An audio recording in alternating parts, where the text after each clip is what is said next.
देखिए, पृथु महाराज जी का 100वां यज्ञ नहीं पूरा होने दिए इंद्र जी, लेकिन भगवान नारायण उनके यज्ञ में आते हैं।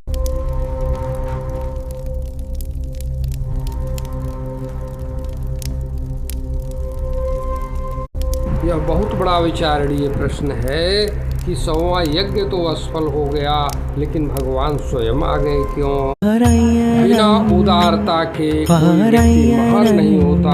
इंद्र जी चरण स्पर्श कर रहे थे, पृथ्वी ने उन्हें गले। हे पृथ्वी के राजा, धर्म और कर्तव्य का पालन ही मनुष्य का परम मार्ग है। इसे अपने जीवन का आधार बनाओ।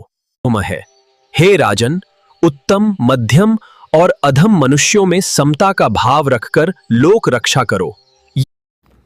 महाराज पृथ्वी को इंद्र जी ने 100वां यज्ञ मतलब 100th यज्ञ नहीं करने दिया, उनका घोड़ा चुरा लिया। और ब्रह्मा जी आके समझाए कि भाई मान जाइए, वो मान भी गए। परंतु उससे भी अच्छा और सबसे अच्छा क्या बात होती है वो यहाँ पे देखिए कि भगवान स्वयं श्री विष्णु भगवान वहाँ प्रकट हो रहे हैं। ये सबसे बड़ी बात है। मैत्रेय जी कहते हैं 20वें अध्याय में, क्या सर्वव्यापक यज्ञपति यज्ञ भोक्ता वैकुंठनाथ श्री विष्णु भगवान उनके यज्ञों से पृथु महाराज जी के यज्ञों से संतुष्ट होकर इंद्र के सहित आए। उनसे कहे, हे भाग्यवान, भगवान श्री बोले, श्री भगवान वाच, हे इंद्रदेवा, ये इंद्रदेव को ले आए थे। बोले, ये इंद्रदेव आपके 100वें अश्वमेध को भंग कर दिए हैं, सो अपने आप से क्षमा याचना करने के लिए आए हैं। इन्हें क्षमा कर दो। राजन, श्रेष्ठ मानव, सज्जन और सुबुद्धि संपन्न होकर जो रहते हैं, वे किसी प्राणी से द्वेष नहीं करते, देह को अपना नहीं समझते हैं। तुम जैसे पुरुष भी यदि देव माया से मोहित हो जाएं सामान्य जन के प्रकार, तो समझो ज्ञान वृद्धों, वयोवृद्धों और भगवत भक्तों की सेवा से श्रम ही मिल गया बेकार। अतः विद्वान व्यक्ति इस देह को अविद्या, काम और इस देह से आसक्ति नहीं रखते। बुद्धिमान, अतः विद्वान व्यक्ति इस देह को अविद्या, काम और कर्म का आधार मान इस देह से आसक्ति नहीं रखते, वे हैं बुद्धिमान। जो विवेकी पुरुष देह से अनासक्त है, तो उससे उत्पन्न घर बार, संतान तथा धन आदि से ममता रखेगा। भला कहो किस प्रकार? आत्मा एक है, शुद्ध स्वयं प्रकाश, निर्गुण और गुणों का आश्रय स्थान है, जो सर्वव्यापक, आवरण शून्य, अपने और पराये से रहित, सदा ज्ञानवान है। इस संगत श्लोक का संस्कृत में भी पाठ करने की इच्छा है, अतः निवेदन है। एकः शुद्धः स्वयं ज्योतिर्निर्गुणो निर्गुणो असौ गुणाश्रयः, सर्वगो अनावृतः साक्षी निरात्मात्मात्मनः परः। हो गया ना? फिर से इसका हिंदी भी सुन लीजिए। आत्मा एक है, शुद्ध स्वयं प्रकाश, निर्गुण और गुणों का आश्रय स्थान है, जो सर्वव्यापक, आवरण शून्य, अपने और पराये से रहित, सदा ज्ञानवान है। जो पुरुष देह में स्थित आत्मा को शरीर से भिन्न जानता है, वह देह गेह में रहते हुए भी उनके गुणों से निर्लिप्त हो मुझ में रहता है। जो श्रद्धा सहित आशा रहित अपने धर्म के अनुसार मुझको भजता है, उसका चित्त धीरे धीरे शुद्ध हो जाता है, प्रसन्नता प्राप्त करता है।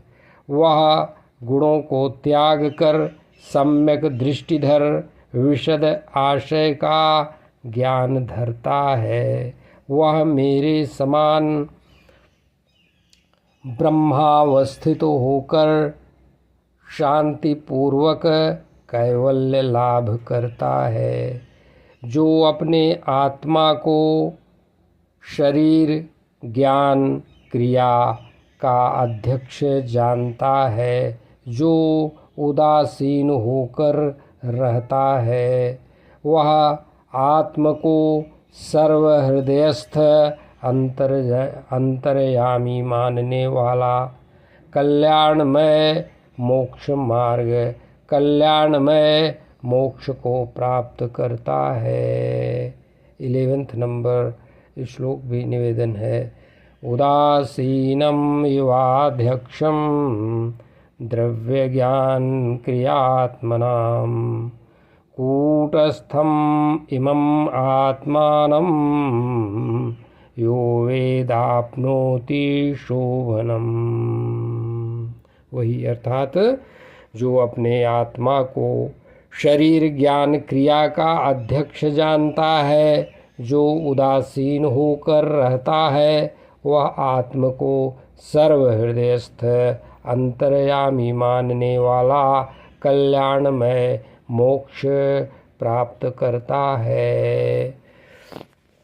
चेतन आत्मा जो गुण प्रवाहों से संस्कारित होकर उपाधिमय रूप धरता है।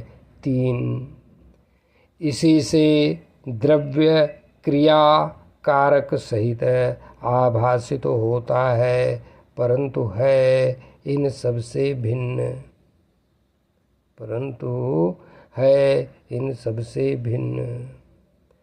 इसी को स्वरूप कहते हैं, जो मैं बहुत दिन से बताने की कोशिश कर रहा हूँ कि स्वरूप तथा कर्ता स्वरूपे दृष्टा स्वरूपे अवस्थानम। तो स्वरूप को बताने की कोशिश मैं ही नहीं, सभी बड़े बड़े संत महात्मा बताने की कोशिश करते रहे हैं, करते रहेंगे। लिखा भी है शास्त्रों में, परंतु तात्पर्य समझ में बहुत अधिक सत्संगत करने और भगवान श्री हरि की कृपा करने से ही संभव है, और प्रयास तो जारी ही रखना चाहिए। जब बहुकाल करिए सत्संगा, पाइए रघुपति भगति अभंगा, और भगवान का दर्शन मान लीजिए हो गया, तो भगवान स्वयं कहते हैं, क्या कहते हैं, मम दर्शन फल परम अनुपा, जीव पाव निज सहज स्वरूपा। अतः एक ही श्लोक के ऊपर थोड़ा सा निवेदन कर दिया भगवान की प्रेरणा से। आगे देखते हैं 12वां श्लोक। संपत्ति और विपत्ति में समान दृष्टि रखते हैं, न कि तदनुसार करते हैं।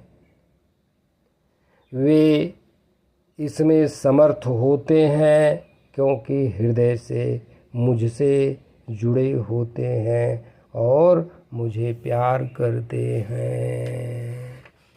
भगवान से प्रेम करने की क्या ज़रूरत, यही ज़रूरत है जो अभी आया इस श्लोक के संदर्भ में। अब आगे देखिए 13वां श्लोक। भगवान श्री हरि नारायण विष्णु भगवान कहते हैं पृथु महाराज जी से कि हे वीर, आप उत्तम, मध्यम और अधम व्यक्तियों से व्यवहार करो। आप उत्तम, मध्यम और अधम व्यक्तियों से करो।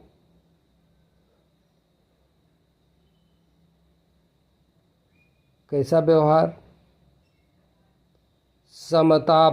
व्यवहार करो समता भाव की नीति पर। सुख और दुख में अविचलित रहो, माने विचलित न हो। सुख और दुख में अविचलित रहो, इंद्रियों को जीत कर। कैसे? हमारे संविधान में समता शब्द आया है, भारत के संविधान में, और ये समता शब्द पूरे विश्व के लिए है। और वो समता शब्द यहाँ पे देखिए लिखा है समः। अब श्लोक भी पढ़ देता हूँ। समः समान, उत्तम, मध्यम, अधमः, सुखे च दुखे च जितेन्द्रियासनः, मयोक्लिरिप्त अखिल लोक संयुतो, विधित्स्व वीर अखिल लोक रक्षणम। ये देखते हैं आगे। मेरे द्वारा उपलब्ध कराई हुई राजकीय व्यवस्था से संयुक्त होकर संपूर्ण लोकों की रक्षा का भार वहन करो। सजग होकर मेरे द्वारा उपलब्ध कराई गई राजकीय व्यवस्था से संयुक्त होकर संपूर्ण लोकों की रक्षा का कार्यभार वहन करो, मनोयोग कर।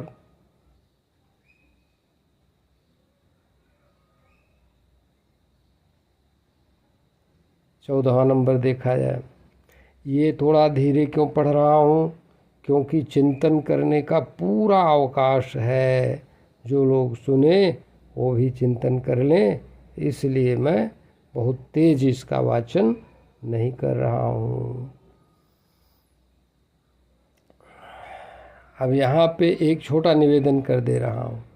यहाँ पे लिखा हुआ है संपूर्ण लोकों की रक्षा का कार्यभार वहन करो, मनोयोग कर।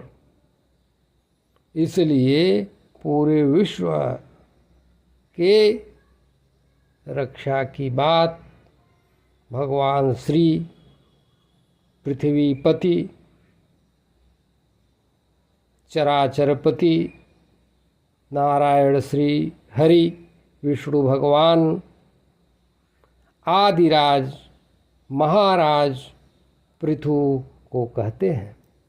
आगे निवेदन। प्रजा का विधिवत पालन करना ही है राजा के लिए कल्याणकारी कार्य होता है। प्रजा का विधिवत पालन करना ही राजा के लिए कल्याणकारी कार्य होता है। इससे प्रजा के सत्कार्यों का 6वां अंश राजा को परलोक में प्राप्त होता है।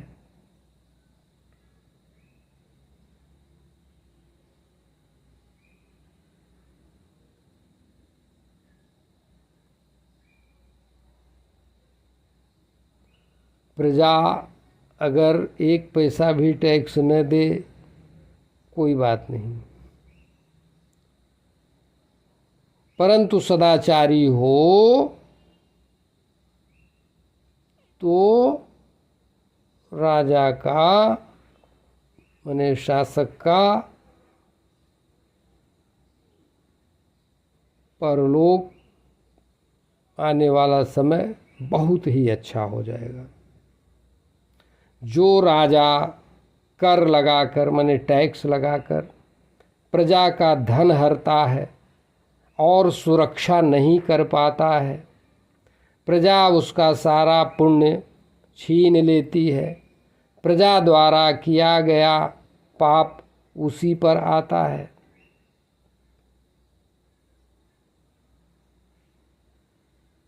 जो राजा टैक्स लगाकर प्रजा का धन हरता है और सुरक्षा नहीं कर पाता है, प्रजा उसका सारा पुण्य छीन लेती है। प्रजा द्वारा किया गया पाप उसी पर आता है।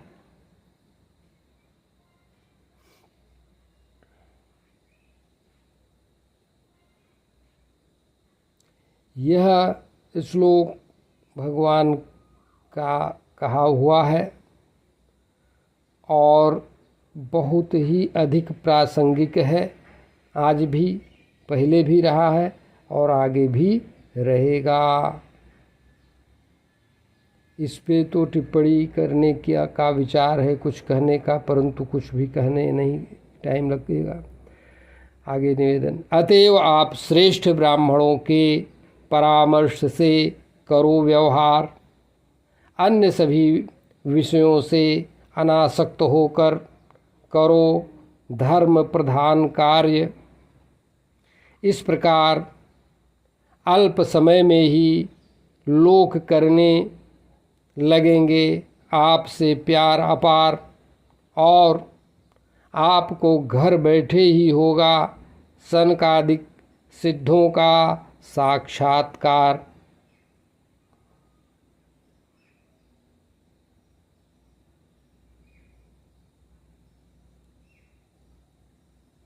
यहाँ पे निवेदन कर दें, अभी जो कहा गया धर्म प्रधानो अन्यतमो वितास्याः, मतलब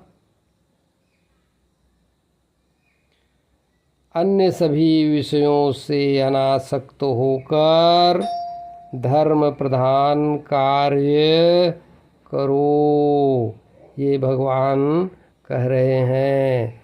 तो ये धर्म प्रधान कार्य कौन है? उस समय धर्म केवल न्याय, दया, अहिंसा, सत्कार्य, इन सब को ही कहते थे। आज भी धर्म उसी को कहा जाता है। धर्म और रिलीजन में बहुत बड़ा अंतर है। यहाँ पे ये धर्म है। इस प्रकार अल्प समय में ही लोक करने लगेंगे लोग आपसे प्यार अपार, और आपको घर बैठे ही होगा सनकादिक सिद्धों का साक्षात्कार। हे मानवेंद्र, मुझसे वर मांग लो, जो इच्छा हो कोई भी। तुम्हारे गुणशील स्वभाव ने वश में कर लिया है मुझको ही। मैं न यज्ञ से सुलभ होता हूँ और न तपस्या से और न योग से ऐसे। जिस प्रकार मैं बस जाता हूँ चित्त में समता रखने वाले व्यक्ति में। देखा आपने समता का महत्व कितना है। और भारत के और भी देशों में है, ऐसा नहीं है, परंतु भारत का संविधान सर्वोत्तम बना हुआ है। या कोई अन्य सर्वोत्तम समझता हो तो उसी की तरह सर्वोत्तम है। तो वहाँ समता शुरू हुआ और यहाँ समता आके बताए। कम से कम ये श्रीमद् भगवद गीता तो हमारे संविधान के लिखे जाने से पहले की तो है ही है कि नहीं है। और यहाँ पे समता लिखा हुआ है और समता पे ही समझाया गया है।